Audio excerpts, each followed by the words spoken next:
Hi there, just wanted to shoot a very quick video with regards to considerations around returning to training in the gym.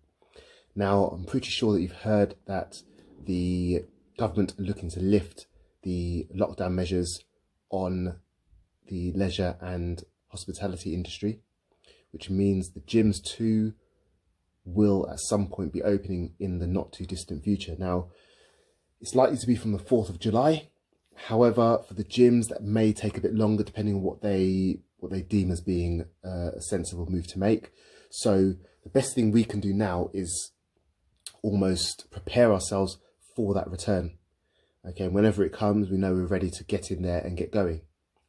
Now, the first thing that I think all of us need to be considerate to is the impact that exposing ourselves to the gym environment will have on our own health, but also the health of the people around us who we may come into contact with.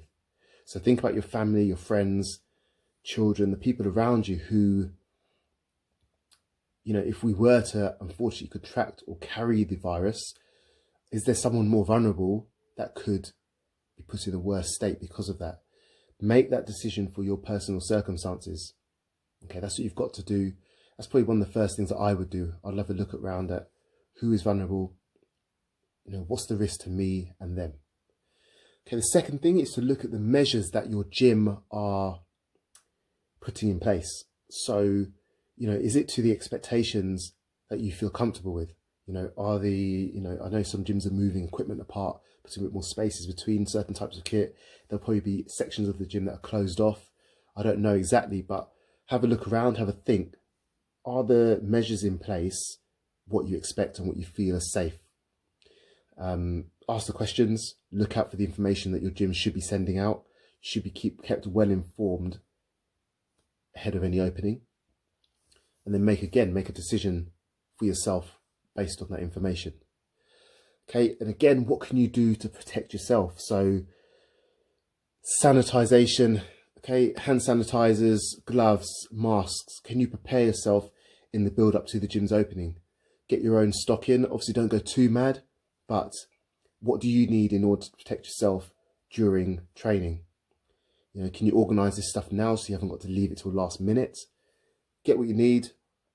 Think about how you're going to go back from the gym back to your car, from the gym home. Are there certain things that you need before you enter your personal space, having touched gym equipment? And the other thing is, if you're new to the gym, now is also a great time to get involved and start your training journey.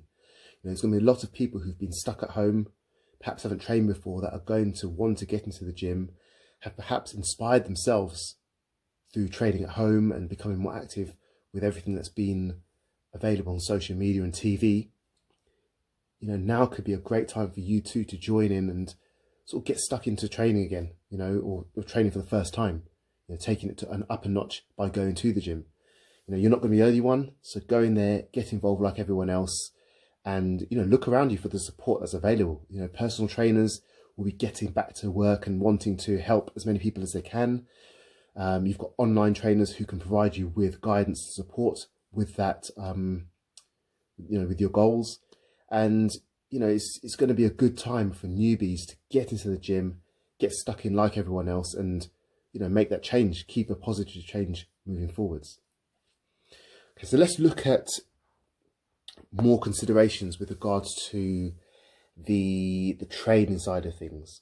Okay, so just a few areas to consider in this video. Now, the first one is, how often should you be training, upon this return? I would propose that you look to go back 2 to 3 times a week. Okay, and what this does is it gives you enough time between days for recovery before you go back in for another session. Okay, and from there you're able to then just build and progress in time, but you're not overdoing it too hard at the start. So 2 to 3 days, allow enough time for your body to adapt and recover. See how you actually feel as well.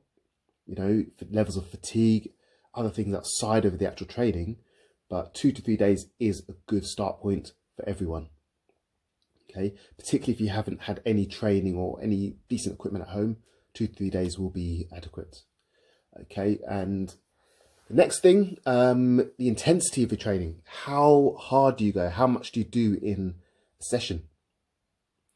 So let's say you were doing 18 sets across a session. I would suggest that you drop down to about 50 or 60% of that initially.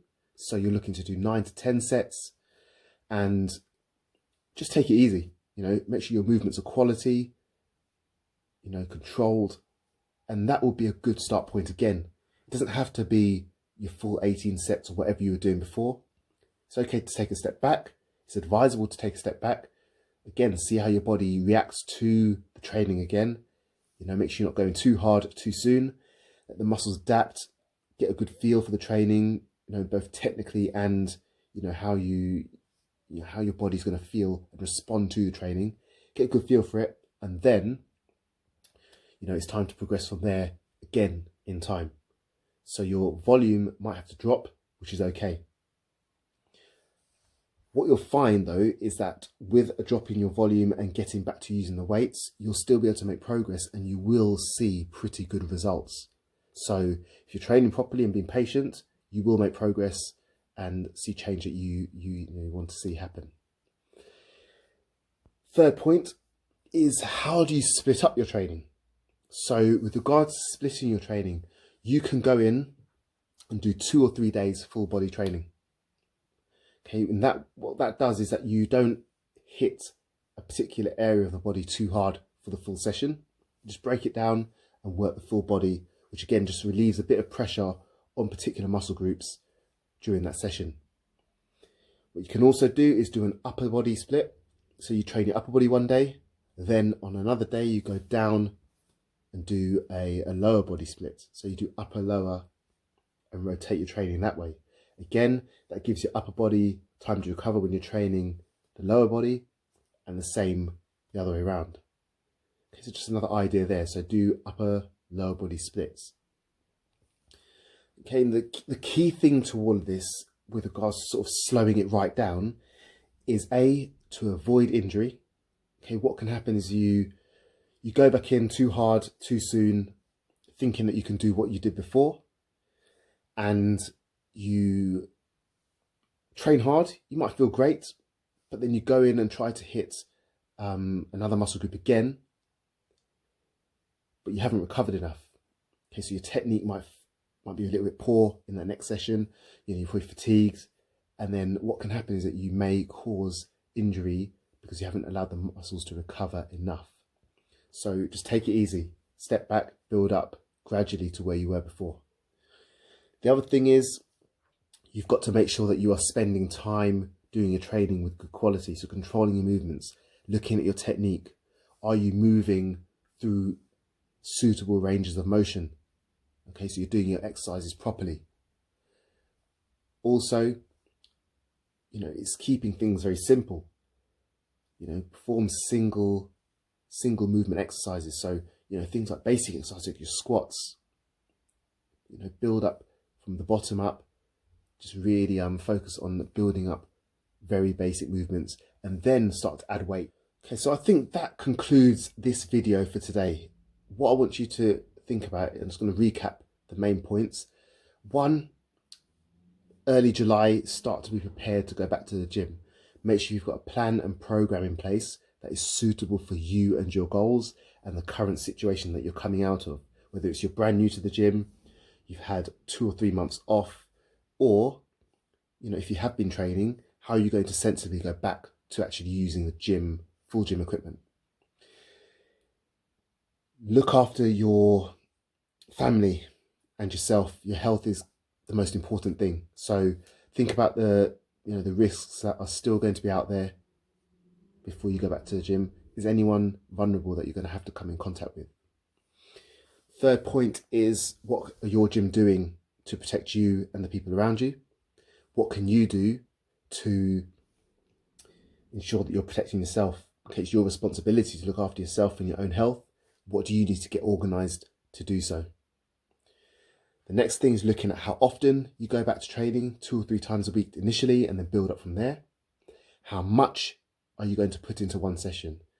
You're probably looking to drop down from the amount that you're doing, the volume that you're doing, take that back down. Okay, again, leave room to improve, progress, and build up gradually. Okay, and the other thing is, how are you going to structure your training?